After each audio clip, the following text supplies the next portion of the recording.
You wouldn't imagine, would you, that a car that looks that aggressive is actually one of the kindest to the planet? But it is. That's because underneath the stunning bodywork, the Lexus CT 200h uses the fuel-efficient petrol-electric hybrid system from the Toyota Prius. And if you like the outside, you'll love the inside. This is one of the smartest dash designs of any car, while the high-tech instruments make you feel like you're driving into the future. It's very safe too, as somehow Lexus has squeezed 8 airbags in here. Being a Lexus, of course, it all feels very posh in here, and equipment is generous too. For instance, all cars get Bluetooth, climate control and USB for your iPod, and I like the way you plug it in because the socket is just here, which is nice and handy, and then you can just put your phone in that holder there. Now, Lexus cars come with very few options, which means that the price you intended on paying is actually what you end up actually paying. Now, one of the few extras you do get though is satellite navigation, and I especially like the way you control it because you use this joystick control, and it's pretty much just like using a computer mouse, and for me is more intuitive than the swivel wheel systems of the German cars. As for practicality, well, it's not too bad. You've obviously got a glove box, but there's a deep central cubby in there, and there's even a little ledge for your keys. You've got a couple of cup holders, and even though the side door bins are quite small, Lexus obviously think it's as important as me to be able to carry a bottle. They've made enough room for one, as I'll demonstrate now. As for the boot, it's actually slightly larger than that of its German rivals and includes some underfloor storage.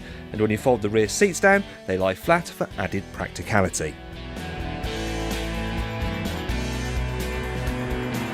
Normally when you're driving the CT, the engine powers the front wheels, although there is an electric motor that provides a bit of extra thrust when you need it. Actually, when you're travelling below 40 miles an hour, the car can run on battery power alone, with the engine only cutting in if your battery is running low or you give the throttle a bit of a stab.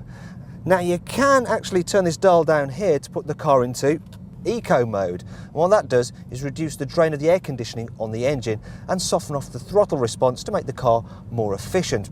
When you get bored with that and fancy some fun, you turn the dial the other way, and that puts it into sport mode. And your eco meter is replaced by a rev counter that's red in colour to show you're being a little bit naughty. And then when you feel a bit bad about using a bit too much fuel, you can then select EV mode, and that effectively makes it run like a normal electric car at speeds of under 25 miles an hour. Lexus says the CT 200h will average 69 miles per gallon. Factor in that the low emissions mean no road tax, and you've got a luxurious car that's very cheap to run. There's more to like about the CT other than its efficiency. The driving position, it's spot on, and the seats are among the comfiest I've ever sat in any car. It's also generally very quiet. As for the downsides, well, I suppose I could moan that the rear visibility isn't particularly good, but really the big one for me is that despite looking sporty, this car isn't particularly quick at all, even when you got it in sports mode. And while it may handle pretty well, the fact that the steering is numb and the brakes are grubby means that it's nowhere near as much fun to drive on a twisty road as a BMW 1 Series. Now, I could forgive it if, like other Lexus cars, the ride was super comfy, but it's not. In fact, the suspension is just too firm. It's especially bad on this S Sport model that when you're driving over a rough road, it's tantamount to torture. In fact, I'm surprised it hasn't been banned by the Geneva Convention.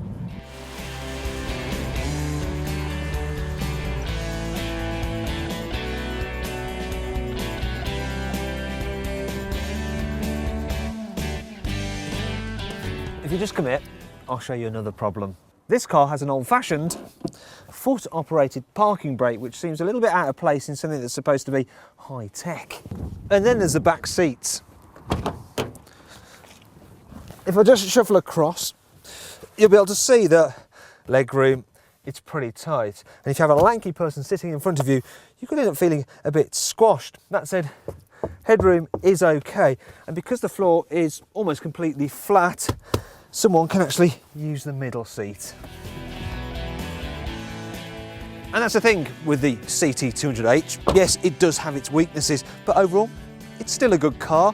Looks good on the outside, it feels posh on the inside, and it is eco-friendly. And of course, being a Lexus, it should be reliable as well.